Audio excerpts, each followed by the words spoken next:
one thing that we should be thankful for is that we did not have a nuclear confrontation during the break.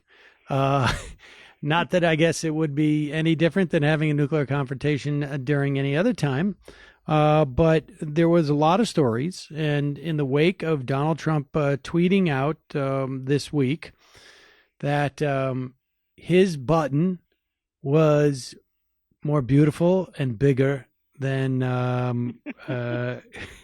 Kim Jong Un. I don't know how to. I don't know how to really express this without it sounding like I'm making a euphemism, but it is not. And I said, oh, I'm sorry. He said that he had a bigger and more powerful nuclear button.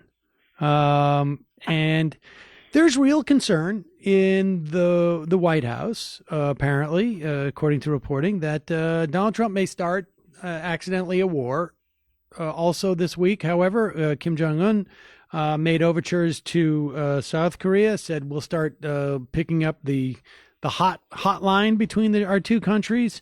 You know, you don't want to discount a genuine threat. Sometimes I think that they have already gotten word to all the players involved. Don't listen to the old man; he's crazy, and we will not let him start a war. But then I also hear people like Lindsey Graham who go on television who seem hell bent in having a war. And so, what's your take on this? Well, I mean, I was laughing there as you were talking about his tweet, talking about how his big nuclear button, and it is absurd, but it also sent a chill down my spine. And part of it is just because that, this isn't the first time that he's done that. And, throughout this, he was attacking Pakistan, he was attacking China, he was meddling in the protest in Iran in a way that was very likely to be counterproductive. This idea of him, seeming hell-bent on having some kind of a war does not seem like a stretch to me at all. I mean, I've believed this about him since he started running. I mean, this is just the kind of personality type that he is. And in fact, there was some reporting done, I think it was on Axios, Mike Allen reported last week that members within the White House in the national security team are actually more worried than the rest of us. I mean, I don't know what they're seeing, but reports coming out are that he's been held back throughout the first year from actually doing some of the things that he says he's going to do. Now, I get it that people have tried to put in place some stopgaps. I mean, I don't know, maybe they've got some, a syringe handy to hit him with it if he decides to go. But, when you see people like Lindsey Graham pushing the idea, when you see people on the right wing pushing the idea and kind of giving him support for this sort of saber rattling, it really does make you wonder. Because at the end of the day, the president it would take an insurrection on the part of the military to stop him from doing it if he wants to. I mean, that would be. It would take someone saying it's my patriotic duty to break the law here and stop him from doing it. And they could. I mean, back in the Nixon days, there were, standing orders not to, drop a nuclear bomb if Nixon ordered it because he was drunk and depressed.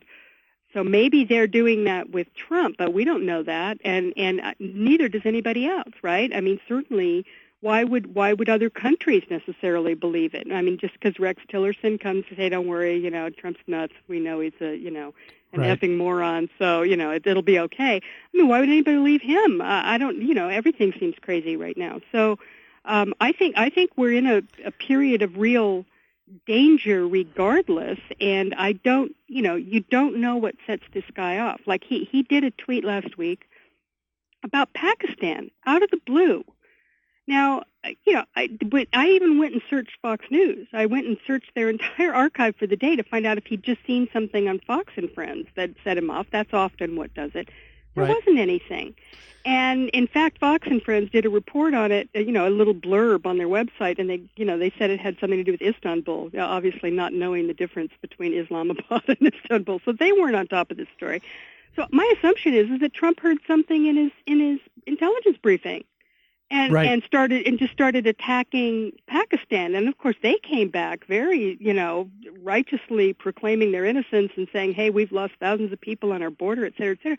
So, I mean, that's nutty behavior. And Pakistan is, by the way, a nuclear-armed country. I mean, and he's out there provoking, an international incident over something we don't know what it was, but he was in a bad mood, clearly, for about 24 hours in anticipation, I think, of the release of Michael Wolff's new book, and it made him crazy. So, anything could happen here, and I remain just as freaked out by the possibility as I was last year. Nothing he's done in the past year has settled me down on that. If anything, I'm more freaked out than I was just having watched him for 12 months. And we should say, I mean, we're talking about a volatile situation like this, particularly in the Korean Peninsula. He doesn't have to drop a nuclear weapon to start a nuclear war, right? No. I mean, this is the thing, is that I think the people understand, like, it's I like to think that somehow he would be dissuaded or prevented from dropping a nuclear weapon on a country or wherever, but the idea that maybe he's like, well, I'm just going to do one of those strikes like we did in Syria, just to show him, I'm boss, and that might be a harder thing to prevent him from ordering or from doing, and that this starts a cascading effect. I mean, it's a very scary time, one that I don't feel that we have any real precedent for in many respects. And I don't know, I guess we'll see. But let's do this. We're going to take a break. When we come back, let's talk about one of the reasons why it appeared Donald Trump this week, there was a calm before the storm. And then it was almost as if like someone had said, Donald, when 2018 gets here, then you can tweet. And I mean, it's almost like they literally did say, like, okay, you've tweeted enough for 2017. You're going to have to wait until the next year We'll starts. give you back your phone. And then you're going to get an allowance of tweets.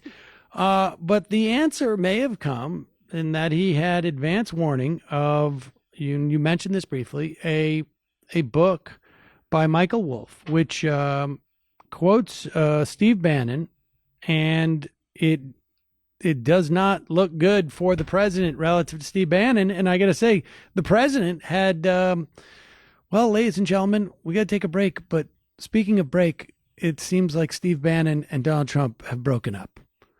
We got to take a break. We'll be right back. I'm Sam Seder. This is Ring of Fire Radio. We'll be right back with Heather Parton.